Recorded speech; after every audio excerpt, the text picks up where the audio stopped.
आज शाळेच्या सुट्टीची बेल वाजताच वेळेप्रमाणे सर्वात अगोदर 6 वर्षाचा सोनू त्याच्या वर्गातून बाहेर आला. यावेळी त्याच्या चेहऱ्यावर एक वेगळी चमक दिसत होती. उत्साहाने धावत तो गेटजवळ आला आणि इकडे तिकडे पाहत त्याच्या आईला शोधू लागला. पण आज आई कुठेच त्याला दिसत नव्हती. तो तिथेच गेटवर उभा राहिला आणि आईची वाट पाहू लागला. आता सगळी मुलं शाळेतून गेली होती, पण सोनू अजूनही तिथेच उभा होता. मी आज घरी गेल्यावर आईशी खूप खूप भांडणार, ती मला घ्यायला का आली नाही, असा विचार करत असताना सोनूने रस्त्याकडे पाहिलं. त्याच वेळी शेजारी राहणारे शर्मा काका स्कूटरवर येताना त्याला दिसले. त्यांनी सोनूला त्याच्या घरी सोडलं, पण सोनू त्याच्या घराबाहेर पोहोचताच त्याचे डोळे पाणावले. घरात लोकांची धांदल उडाली होती. तो आत आला आणि इकडे तिकडे आश्चर्याने बघत मोठ्याने ओरडू लागला, आई तू कुठे आहेस? हे सर्व काय होत आहे? आईला शोधत असताना त्याची निरागस नजर त्याच्या वडिलांवर पडली. त्याला आश्चर्य वाटलं. ज्यांच्या डोळ्यात त्याने एकही अश्रू कधी पाहिला नव्हता, आज तेच त्याचे वडील मोठ्याने रडत होते. त्याची आजी आणि शीला काकू शेजारच्या बायकांना मिठी मारून खूप रडत होत्या, पण सोनू अजूनही त्या गर्दीत त्याच्या आईला शोधत होता. तेव्हाच त्याचं लक्ष पांढऱ्या कपड्यात गुंडाळलेल्या त्याच्या आईकडे गेलं. तो लगेच धावत आला आणि म्हणाला, आई आज तू मला शाळेत घ्यायला का आली नाहीस आणि तू इथे पडून का आहेस? पप्पा काय झालं आहे आईला? ती का बोलत नाही? आजी तूच सांग, हे सर्व काय होत आहे? सोनू रडत रडत विचारू लागला. पण त्याच्या निरागस प्रश्नाचे उत्तर ना त्याच्या वडिलांकडे होते ना आजीकडे. आई उठ ना, तू माझ्यावर रागवली आहेस का? आजपासून मी तुझं सर्व काही ऐकेल, असं म्हणत सोनू जोरात रडू लागला. त्याची अवस्था पाहून त्याचे वडील राहुल यांना सहन होत नव्हतं, म्हणून त्यांनी आपल्या मुलाला मिठी मारली. त्यानंतर बराच वेळ सोनू वडिलांच्या छातीला चिटकून रडत राहिला. त्याला विश्वासच बसत नव्हता की त्याच्यावर एवढा प्रेमाचा वर्षाव करणारी त्याची आई आज त्याची किंकाळी ऐकूनही का उठली नाही. आज सकाळचीच गोष्ट होती, जेव्हा सोनाली तिच्या मुलाला सोनूला शाळेत सोडायला स्कूटरवर गेली होती आणि तिथून ती वीज बिल भरायला गेली. मात्र वाटेत भरधाव वेगाने जाणाऱ्या ट्रकला तिची स्कूटी धडकली.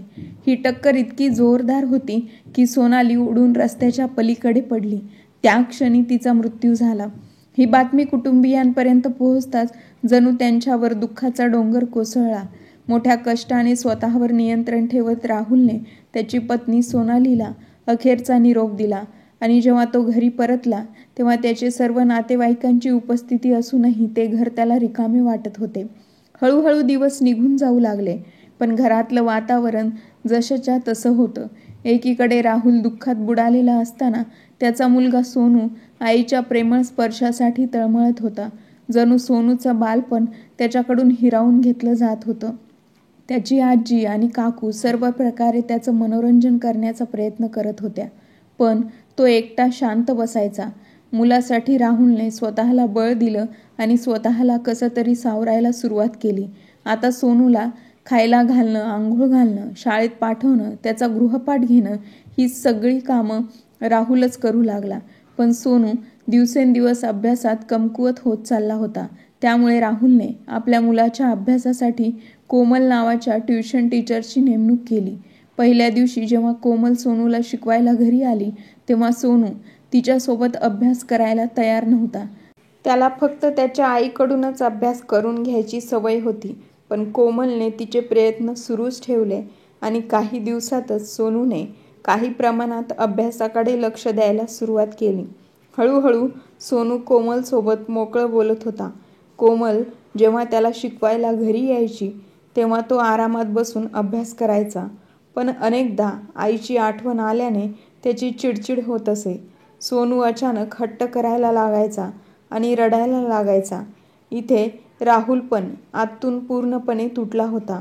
पण त्या दोघांना असं पाहून राहुलची आई उमाजी खूप काळजीत पडल्या. एके दिवशी त्यांच्या मनात एक कल्पना आली आणि त्यांनी आपल्या मुलाला राहुलला मनातील विचार बोलून दाखवले. पण राहुलने त्यांचं म्हणणं ऐकण्यास स्पष्टपणे नकार दिला. राहुल म्हणाला, आई मी माझी पत्नी सोनालीची जागा इतर कुणालाही देण्याचा विचारही करू शकत नाही. राहुल असं म्हटल्यावर उमाजी म्हणाल्या, बेटा तू काय म्हणतोयस ते मला समजले, पण हे सत्य आपल्याला नाकारता येत नाही. या वयात सोनूला आईची गरज आहे आणि तुला आयुष्याच्या जोडीदाराची. शीला काकू सुद्धा म्हणाल्या, हो आई, सावत्र आई ही सावत्र आईच असते. ती आपल्या सोनूवर कधीच खऱ्या आईसारखं प्रेम करणार नाही. तेव्हा उमाजी म्हणाल्या, राहुल, मी तुझं लग्न इतर कुणाशी नाही, कोमलसोबत तुझं लग्न व्हावं असं मला वाटत आहे आणि कोमलच्या स्वभावामुळे आम्ही सर्व आधीच परिचित झालो आहोत. शीला सुनबाई ठीक आहे ना आता?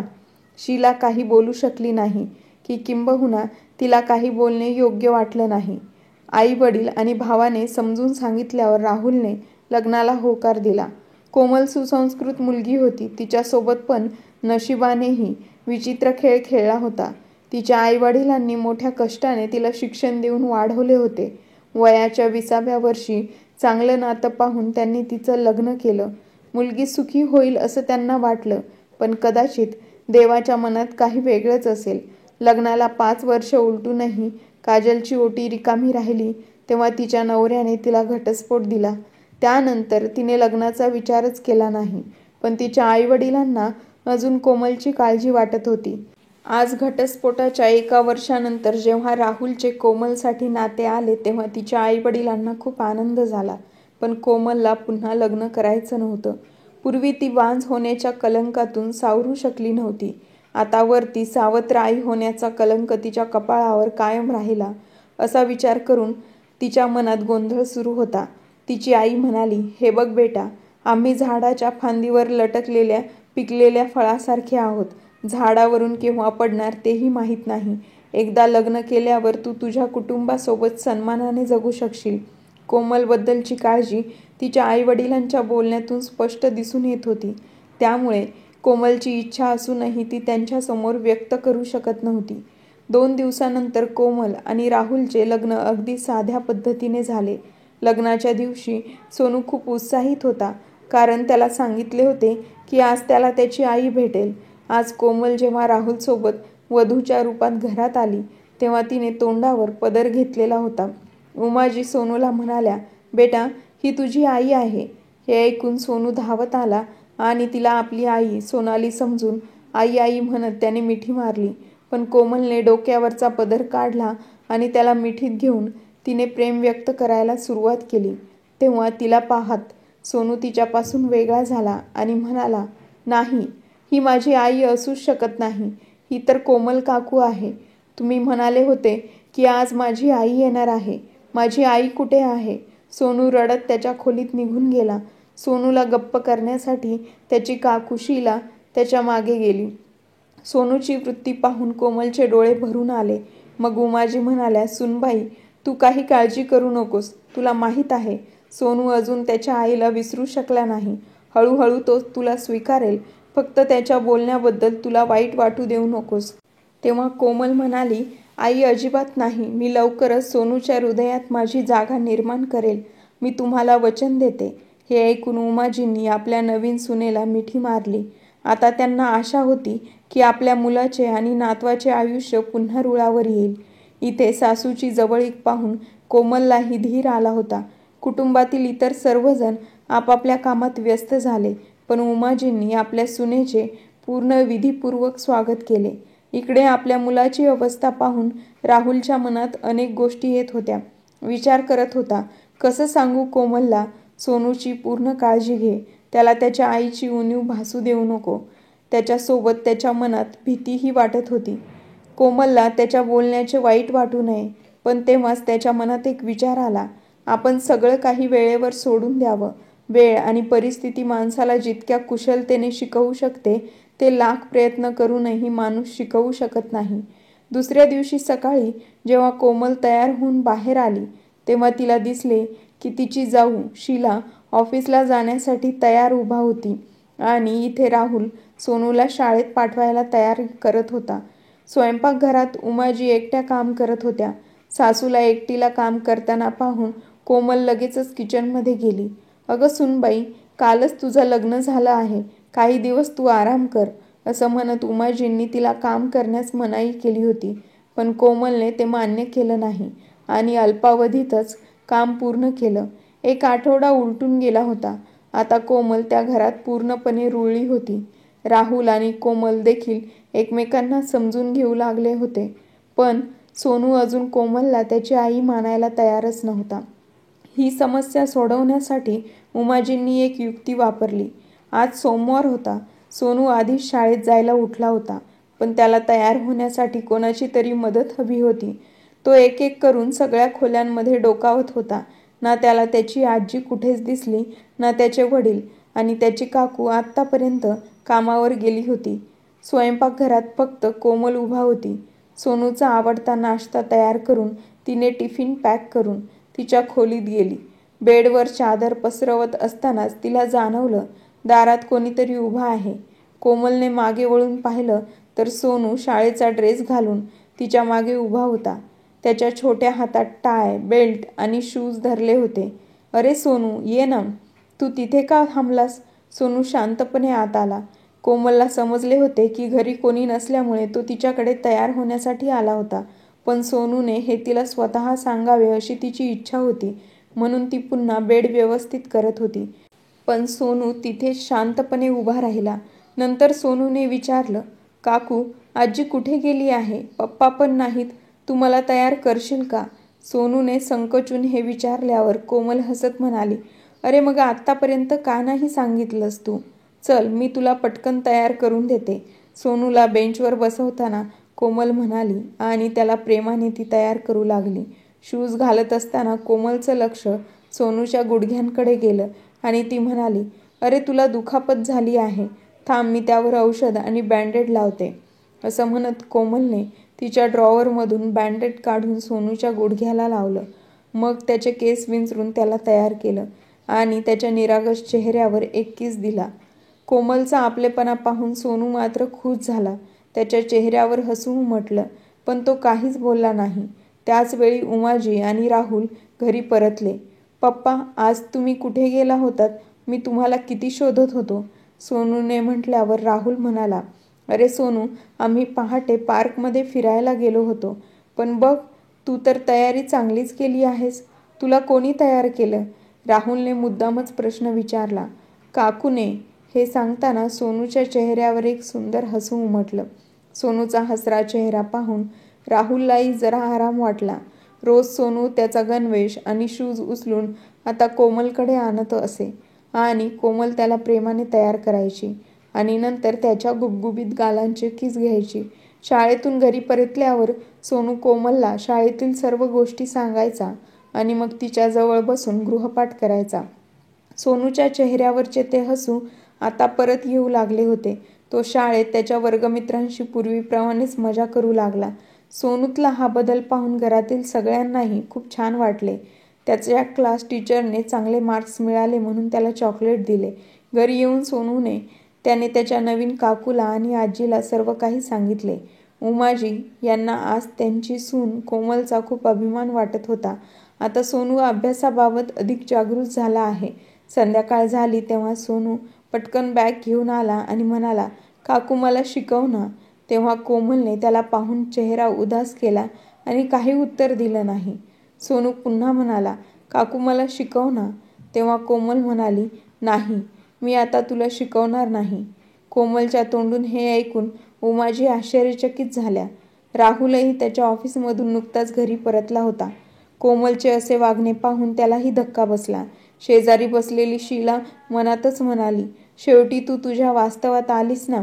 शेवटी तू सावत्र आई आहेस म्हणा." नंतर कोमल सोनूकडे पाहत म्हणाली, "तुला माझ्याकडून अभ्यास शिकायचा असेल तर तुला माझी एक गोष्ट मान्य करावी लागेल. मला सांग, तू त्यासाठी सहमत आहेस का?" सोनूने उदास चेहऱ्याने होकार दिला. कोमल म्हणाली, "ठीक आहे. आज तुला मला वचन द्यावं लागेल की यापुढे तू मला काकू म्हणणार नाहीस." "मग मी तुला काय म्हणून हाक मारणार?" सोनूने निरागसपणे प्रश्न विचारला. "आत्तापासून तू मला आई म्हण." कोमल सोनूच्या गालावर प्रेमाने हात लावत म्हणाली. सोनूने भिंतीवरची फोटो फ्रेममधील त्याची आई सोनालीच्या फोटोकडे पाहिलं आणि म्हणाला, "पण ती माझी आई आहे आणि पप्पा म्हणतात ती देवाघरी गेली आहे. मी तुला आई कसं म्हणणार?" तेवढ्यात कोमलने त्याला आपल्या कुशीत घेतलं आणि त्याला प्रेमाने समजावत ती म्हणाली, "बेटा, तुला माहीत आहे का, देवाने स्वतः मला तुझ्याकडे पाठवलं आहे आणि मला सोनूची चांगली काळजी घेण्यास त्याला खूप प्रेम देण्यास सांगितलं आहे. म्हणूनच आत्तापासून तू मला आई म्हणशील. मला वचन दे, तरच मी तुला शिकवीन. ठीक आहे काकू, दिले वचन. सोनूने अगदी निरागसपणे म्हटल्यावर कोमलसोबत उमाजी आणि राहुलही हसायला लागले आणि कोमलने सोनूला छातीशी घट्ट मिठी मारली. कोमल म्हणाली, बरं तू प्रॉमिस पण करतोस आणि मला काकूही म्हणतोस. कोमलचे सोनूवरचे प्रेम पाहून राहुलचे डोळे आनंदाने भरून आले होते. आता त्याची सगळी काळजी मिटली होती. कोमलने घरातील सर्वांच्या मनात स्वतःची जागा निर्माण केली होती आणि ती सोनूला खूप कुशलतेने सांभाळत होती. सोबतच त्याचा अभ्यासही, आनंदाचीही पूर्ण काळजी घेत होती. त्याचबरोबर काही वेळ त्याच्याबरोबर खेळायची. त्यावेळी सोनूला घेऊन कोमल तिच्या आईवडिलांच्या घरी गेली होती. जेव्हा कोमलच्या आईने तिला तिच्या तब्येतीबद्दल विचारलं, तेव्हा कोमल आनंदाने तिच्या सासरच्या लोकांबद्दल तिच्या आईला सांगू लागली. सगळे किती छान आहेत. सोनूची कोमलसोबतची जोड पाहून कोमलच्या आईलाही खूप आनंद झाला. आईसोबत एक दिवस घालवून कोमल परत तिच्या सासरच्या घरी परतली. घरातल्या दोन्ही सुना आज स्वयंपाकघरात व्यस्त होत्या. आज तिची नणंद सलोनी आपल्या 2 मुलांना घेऊन तिच्या माहेरच्या घरी आली होती. या सर्व धावपळीत कोमलच्या लक्षातच आले नाही तिने सोनूला जेवण दिलं की नाही, का तो अजूनही भुकेलाच आहे. काही वेळ मनात विचार आला तेव्हाही तिला वाटले की तिला कामात व्यस्त असलेलं पाहून तिच्या सासूने सोनूला जेवू घातले असावे. दरम्यान सोनूही आपल्या आत्याच्या 2 मुलींसोबत खेळण्यात इतका व्यस्त झाला होता की त्याला खाण्यापिण्याचे भानच राहिले नाही. काही काम करून शीला सलोनीजवळ येऊन बसली आणि त्या दोघी बोलू लागल्या. परंतु कोमल भांडी घासण्यात व्यस्त झाली. स्वयंपाकघरातील सर्व काम उरकून कोमल खोलीत गेली तेव्हा तिची नणंद आणि जाऊ आपापसात बोलत होत्या. पण तिला आलेलं पाहताच त्या दोघी एकदम गप्प झाल्या. हे बघून कोमलला विचित्र वाटलं. पण नंतर त्या दोघींकडे दुर्लक्ष करत ती सोनूला म्हणाली, बेटा तू जेवलास ना? तर सोनू म्हणाला, नाही आई, मी अजून काही खाल्लं नाही. हे ऐकून कोमल म्हणाली, काय माझं बाळ अजून भुकेलं आहे का? मी आत्ता तुझ्यासाठी जेवण आणते. तू पटकन हात धुऊ, जेवण झाल्यावर खेळ, असं म्हणत कोमल स्वयंपाकघरामध्ये जाऊ लागली. तितक्यात तिची नणंद सलोनी तिला म्हणाली, कोमल वहिनी, वाईट वाटू देऊ नकोस, पण तू आमच्या सोनूची योग्य काळजी घेत नाहीस. त्याला खायला घालण्याचीही तुला पर्वा नव्हती.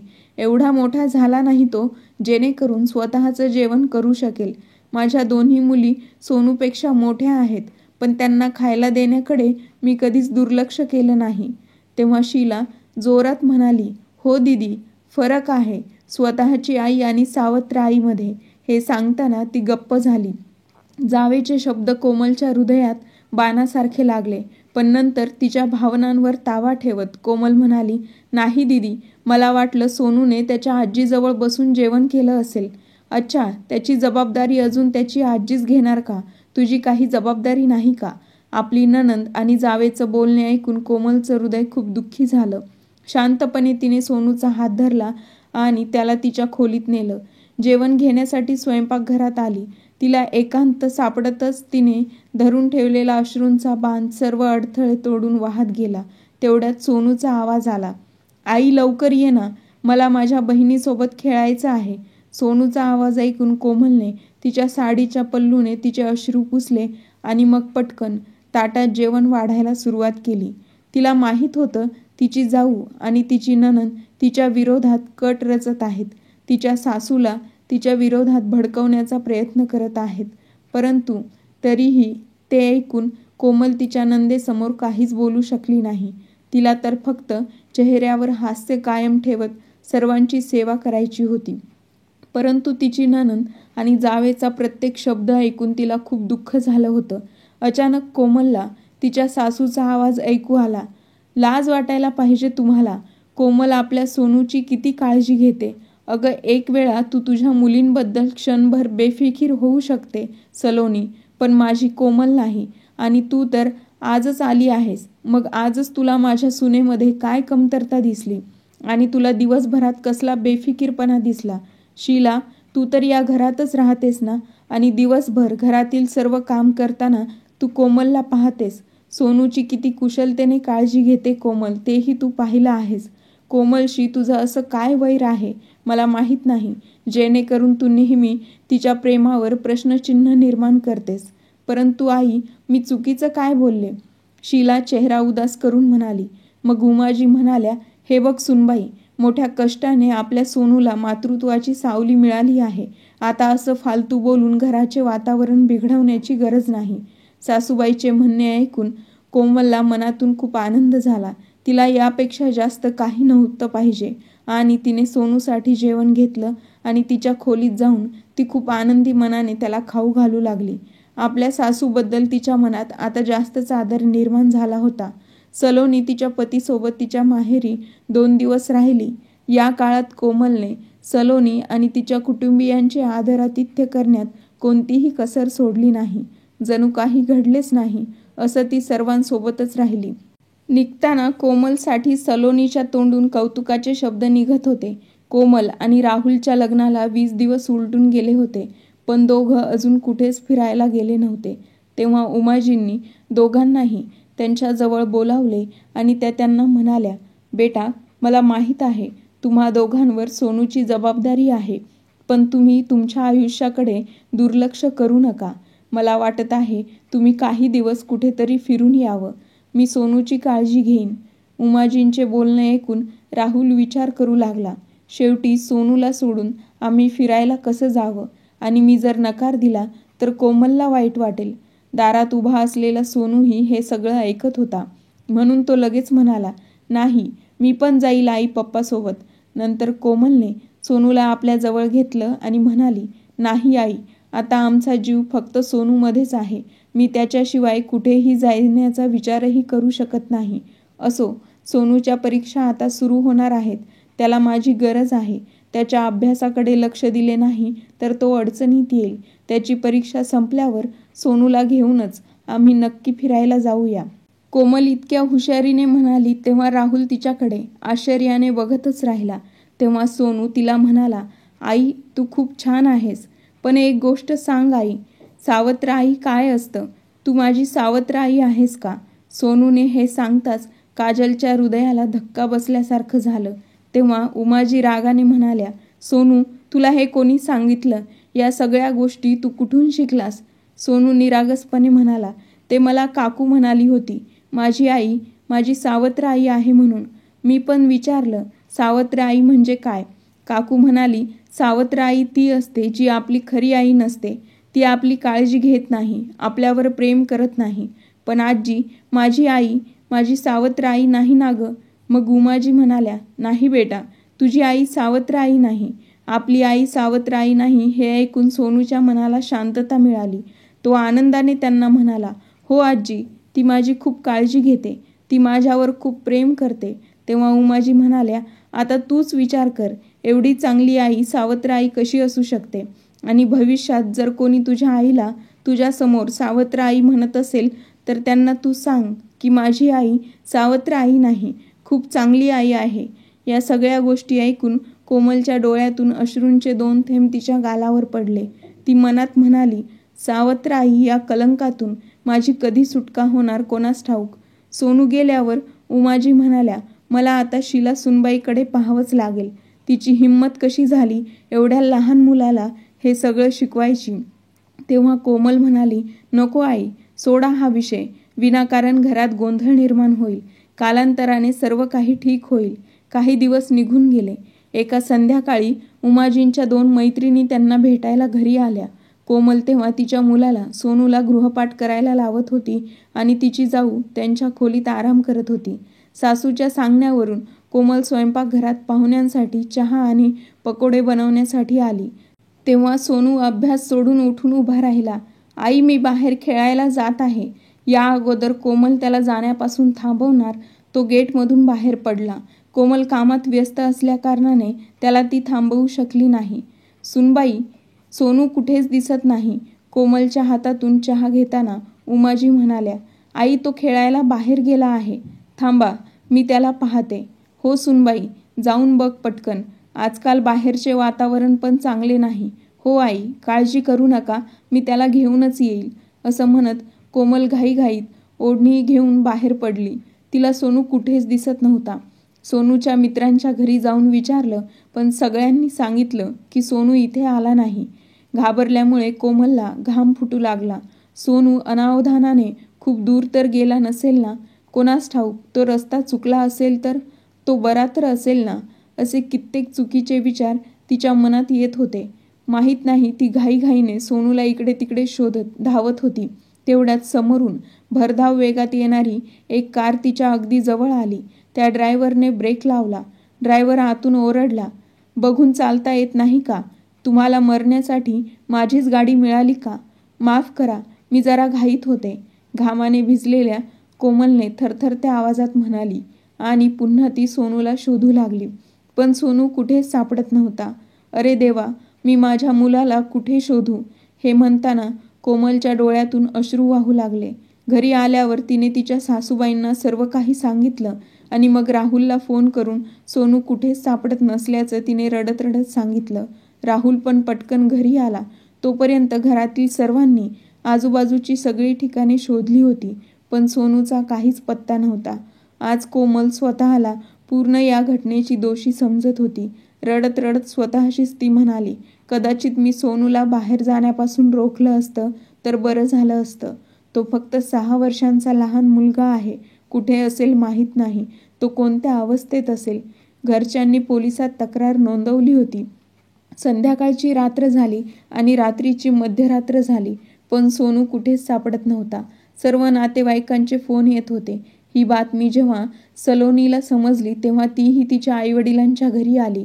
सर्वजण आपापल्या परीने सोनूला शोधत होते, पण त्याचा काहीच पत्ता लागत नव्हता. आज पोलिसांनी शेजारी बसवलेल्या CCTVमध्ये कॅमेऱ्याचे फुटेजही पाहिले, ज्यामध्ये सोनू त्याचा बॉल सोबत खेळताना गल्लीतून बाहेर पडताना दिसत होता. पण त्यानंतर तो कुठे गेला हे काही कळू शकले नाही. इकडे उमाजींची प्रकृती अस्वस्थ्यामुळे ढासळू लागली. कोमल पटकन स्वयंपाकघरात गेली आणि तिच्या सासूसाठी पाणी घेऊन आली.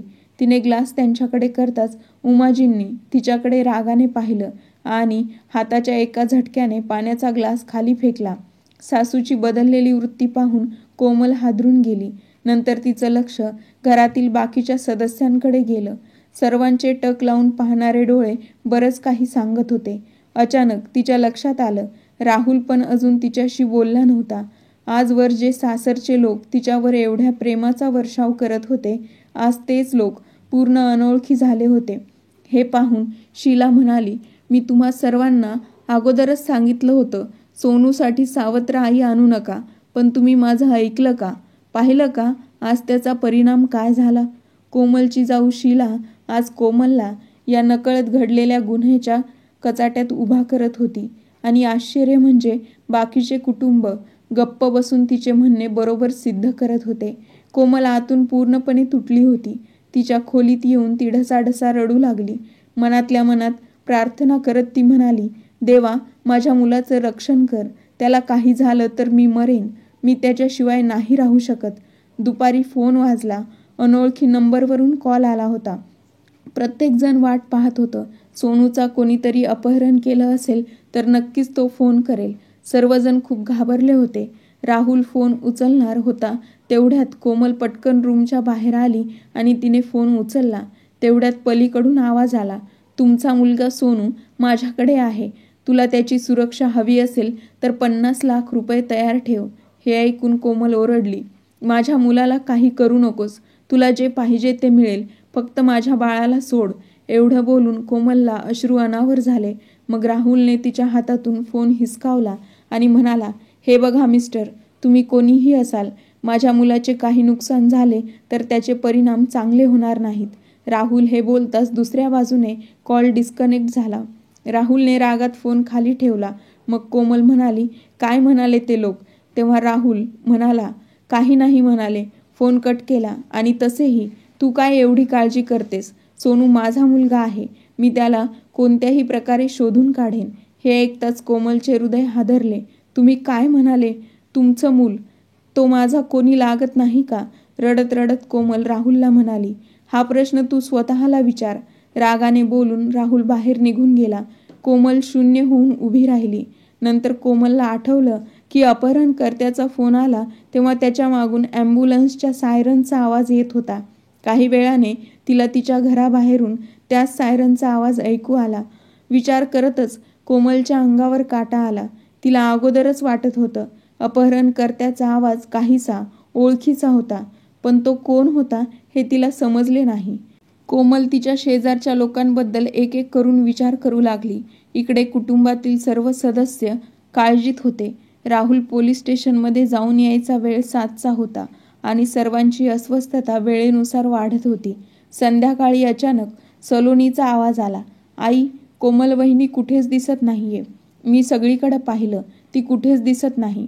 नंतर शीला म्हणाली, कोण नाही घरात दीदी?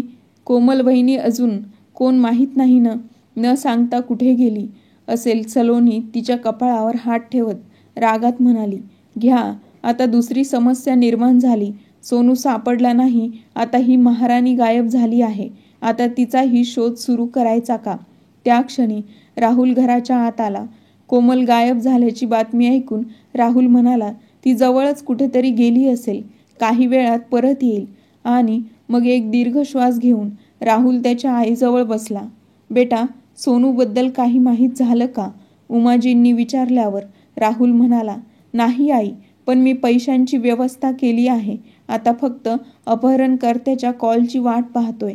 असं म्हणत राहुलने अपहरणकर्त्यांनी काही मेसेज केला आहे का हे पाहण्यासाठी त्याचा फोन तपासण्यास सुरुवात केली. पण त्याच्या फोनवर 3 मिस कॉल होते. हे पाहून त्याला आश्चर्य वाटलं. अपहरणकर्त्यांनी 3 वेळा फोन केला आणि त्याला कळलंही नाही. आश्चर्याने राहुल म्हणाला, त्याने परत त्याच नंबरवर कॉल केला. अपहरणकर्त्यांचा पुढचा प्लॅन काय असेल या विचाराने सर्वजण त्रस्त होते. बेल वाजू लागली तेव्हा दुसऱ्या बाजूने एका व्यक्तीचा आवाज आला. नमस्कार मिस्टर राहुल, मी इन्स्पेक्टर गोखले आहे. लवकरात लवकर तुम्ही सिव्हिल हॉस्पिटल गाठा. तुमची पत्नी कोमलची प्रकृती गंभीर आहे. हे ऐकताच राहुलचे डोळे विस्फारले आणि त्याने फोन हातातून सोडला. काय झालं दादा? कोणाचा फोन होता? राहुलच्या भावाने विचारल्यावर राहुल म्हणाला, माहीत नाही. अजून काय काय बघायचं बाकी आहे कोणास ठाऊक. आपल्याला आत्ता सिव्हिल हॉस्पिटलमध्ये जावं लागेल. कोमल ICUमध्ये दाखल आहे. हे सांगताना राहुलचे डोळे भरून आले होते. राहुल, त्याचा भाऊ आणि भाऊजाईसोबत हॉस्पिटलमध्ये पोहोचला आणि पटकन ICUकडे धावला. पण ICUच्या दाराबाहेर त्याने जे काही पाहिलं ते पाहून त्याच्या डोळ्यांवर त्याचा विश्वास बसेना. त्यांचा मुलगा सोनू हा पोलीस इन्स्पेक्टरसोबत बाकावर उदास होऊन बसला होता. तेव्हा त्याने त्याच्या वडिलांना आणि काकांना समोर येताना पाहिलं तेव्हा सोनूने धावत जाऊन त्याच्या पायांना मिठी मारली आणि रडू लागला. डॉक्टर ICUमध्ये जाऊ लागले. त्याच वेळी राहुल त्यांना म्हणाला, डॉक्टर साहेब, माझी पत्नी कोमल कशी आहे? तेव्हा डॉक्टर म्हणाले, हे बघा, त्यांच्या हातावर धारदार चाकूने अनेक वार केले आहेत. त्यांचे खूप रक्त वाया गेले आहे. परिस्थिती नियंत्रणात आणण्यासाठी आम्ही सर्वतोपरी प्रयत्न करत आहोत. हे ऐकताच राहुलचे हातपाय थरथरले. तेवढ्यात इन्स्पेक्टर गोखले साहेब त्यांच्याकडे आले आणि म्हणाले, मिस्टर राहुल, तुमचा मुलगा तुमच्यासमोर सुरक्षित उभा आहे ते फक्त तुमच्या पत्नी कोमलमुळे. स्वतःचा जीव धोक्यात घालून त्यांनी सोनूचा जीव कसा वाचवला हे तुम्हाला माहीत नाही. काय? राहुल आश्चर्यचकित झाला. नंतर इन्स्पेक्टरने त्याला सगळा प्रकार सांगितला. खरं तर फोनवर ऐकलेला अपहरणकर्त्याचा आवाज कोमलला ओळखीचा वाटत होता. जेव्हा तिने व्यवस्थित आठवण्याचा प्रयत्न केला तेव्हा तिला दुसऱ्या गल्लीतील किराणा दुकान चालवणाऱ्या रमाकांतवरती संशय आला. तो ज्या दुकानात राहत होता त्याच्यावरती एक छोटी खोली होती. सोनू अनेकदा त्याच्या आईसोबत त्या दुकानातून टॉफी, चॉकलेट विकत घ्यायचा. कोमलने हे सांगण्यासाठी राहुलला फोन केला, पण तिच्यावरच्या नाराजगीमुळे राहुलने तिचा फोन उचलला नाही. पण कोमल शांत बसणारी नव्हती. ती तिच्या सासूबाईंकडे गेली आणि त्यांना तिने सांगितलं, तिला शेजारी राहणाऱ्या रमाकांतवरती संशय आहे. त्या क्षणी शेजारी बसलेली शीला तिला म्हणाली, वहिनी, एक गोष्ट सांगू का? मला तर तुमच्यावरच संशय येत आहे. तुम्हीच पैशांसाठी सोनूला. स्वतःवर एवढा गलिच्छ आरोप ऐकून कोमलचे हातपाय थरथरत होते. उमाजींनीही मौन बाळगले होते, पण तिने स्वतःला कमकुवत होऊ दिले नाही. कुणाशीही काहीही न बोलता ती शांतपणे घरातून बाहेर पडली आणि त्या गल्लीत पोहोचली. कुणाला शंका येऊ नये म्हणून तिने साडीच्या पदराने आपला चेहरा झाकला. त्याच वेळी तिला रमाकांत त्याच्या सायकलवरून कुठेतरी जाताना दिसला. आता कोमलची पावले वेगवान झाली. पाहिलं तर त्याच्या दुकानाला कुलूप होतं. हिंमत एकवटून ती त्या पायऱ्या चढून वरती गेली. खोलीचा दरवाजा बंद होता, परंतु खोलीच्या आतून विचित्र आवाज होता, जे ऐकून तिला तिथे कोणीतरी खोलीत असण्याचा भास झाला. तिने दरवाजा ठोठावला तेव्हा तिला आतून काहीतरी पडल्याचा आवाज ऐकायला आला. आता तिची शंका विश्वासात बदलली होती. तिने पटकन इन्स्पेक्टर गोखले यांना फोन केला आणि तिचे लोकेशन पाठवून त्यांना लवकरात लवकर तिथे यायला सांगितलं. कोमलची नजर जवळच पडलेल्या एका विटेवर पडली. तिने लगेचच वीट उचलली आणि कुलूप तोडण्याचा प्रयत्न केला. कुलूपही फारसे मजबूत नव्हते, त्यामुळे काही वेळ प्रयत्न केल्यावर शेवटी कुलूप तुटले. दार उघडताच समोरचे दृश्य पाहून कोमलला आश्चर्य वाटलं. तिच्या निरागस मुलाला, सोनूला, खुर्चीवर दोरखंडाने क्रूरपणे बांधलं गेलं होतं. त्याच्या तोंडावर टेप लावली होती, कारण त्याने आवाज करू नये म्हणून. वरपासून खालपर्यंत घामाने भिजलेल्या त्या लहान मुलाच्या डोळ्यातून अश्रू वाहत होते. त्याला अशा अवस्थेत पाहून कोमलचे हृदय हादरले. तिने पटकन त्याचे दोरखंड सोडले तेव्हा सोनूने रडत त्याच्या आईला मिठी मारली. तिने पटकन सोनूला आपल्या जवळ घेतलं आणि दाराकडे पळू लागली. तेव्हा समोर रमाकांत उभा असल्याचं पाहून तिला धक्काच बसला. त्याला पाहताच सोनूने त्याच्या आईला घट्ट मिठी मारली. तेव्हा रमाकांतजी म्हणाले, मुलाला इथे सोड, नाहीतर बरं होणार नाही. हे ऐकून कोमल जोरात ओरडली, तू माणूस आहेस की राक्षस? या लहान मुलाशी तुझं काही वैर आहे का? रमाकांत म्हणाला, मला फक्त पैशांशी घेणं देणं आहे. एवढं बोलून त्याने खिशातून एक धारदार चाकू काढला. कोमलने सोनूला तिच्या जवळच खाली उतरवलं आणि ढालीसारखी रमाकांत समोर उभी राहिली. माहीत नाही अचानक तिच्यात इतकी हिंमत कुठून आली. तिने उडी घेऊन रमाकांतचा हात पकडला आणि सोनूला तिथून पळून जाण्यास सांगितलं. सोनूला त्याच्या आईला सोडून जायचं नव्हतं. तो जोरात रडायला लागला. मात्र कोमलने पुन्हा आरडाओरडा करत त्याला त्याच्या आजीकडे जाण्यास सांगितलं. त्यामुळे सोनूने क्षणाचाही विलंब न करता पायऱ्यांकडे धाव घेतली. त्याचवेळी इन्स्पेक्टर गोखले 2 सहकारी पोलिसांसह तिथे पोहोचले. सोनूला दरवाजाबाहेर उभा ठेवून ते खोलीत गेले असता त्यांनी पाहिलं, रमाकांत कोमलवर धारदार चाकूने वार करत होता. कोमलच्या हातातून रक्तस्राव होत असल्याचे दिसले. आवाज ऐकून रमाकांत मागे वळू लागताच त्याला विचार करण्याची संधी न देता पोलिसांनी त्याला पकडून अटक केली. कोमलला ताबडतोब रुग्णालयात नेण्यात आले. इन्स्पेक्टरकडून संपूर्ण घटना ऐकून राहुलच्या डोळ्यातून अश्रू वाहू लागले. मग सोनू म्हणाला, पप्पा, आई ठीक होईल ना? परत माझ्या आईला देव नेईल का? निरागस मुलाच्या तोंडून हे शब्द ऐकून राहुलने त्याला छातीशी घट्ट मिठी मारली आणि तो रडत म्हणाला, आई पूर्णपणे बरी होईल. तू काळजी करू नकोस माझ्या बाळा. त्याचवेळी डॉक्टर ICU मधून बाहेर आले आणि ते म्हणाले, मिस्टर राहुल, आता तुमची पत्नी धोक्याच्या बाहेर आहे. हे ऐकून राहुलच्या जीवात जीव आला. काही वेळातच कोमलला एका खाजगी रूममध्ये हलवण्यात आले. दरम्यान सोनूच्या काकांनी घरी फोन करून सर्व काही सांगितले. त्यानंतर उमाजी, शीला आणि सलोनी सोबत तातडीने हॉस्पिटलमध्ये पोहोचल्या. जेव्हा त्यांनी कोमलकडे जाऊन पाहिलं तेव्हा त्यांना दिसले की सोनू त्याच्या आईजवळ खूप शांतपणे झोपला होता. उमाजी डोळ्यात अश्रू आणत म्हणाल्या, सुनबाई, तुझी निस्वार्थ सेवा आणि प्रेम असूनही आम्ही तुला समजून घेऊ शकलो नाही आणि संकटाच्या वेळी तुझ्यापासून नजर फिरवली. तेव्हा शीला म्हणाली, नाही आई, वहिनीचा सर्वात मोठी गुन्हेगार मी एकटी आहे, जिने नेहमी एका आईच्या प्रेमावर प्रश्न निर्माण केला. तिला सावत्र आई म्हणून नेहमी अपमानित केलं. मला माफ करा वहिनी. हे बोलता बोलता शीलाच्या डोळ्यातून अश्रू वाहू लागले. नंतर कोमल म्हणाली, शीला, जे काही झालं ते वाईट स्वप्न म्हणून विसरून जा. आणि आई, माफी मागून तुम्ही मला लाजवू नका. हे सगळं चालूच होतं. तेव्हाच कोमलची औषधं घेऊन राहुल खोलीत आला आणि लहान मुलांसारखा दोन्ही हातांनी कान धरून उभा राहिला. त्याला असं पाहून कोमल हसली आणि त्याचसोबत संपूर्ण रूममध्ये हसण्याचा आवाज घुमत होता. आज सर्वांच्या मनातील भ्रमाचा मळ पूर्णपणे साफ झाला होता.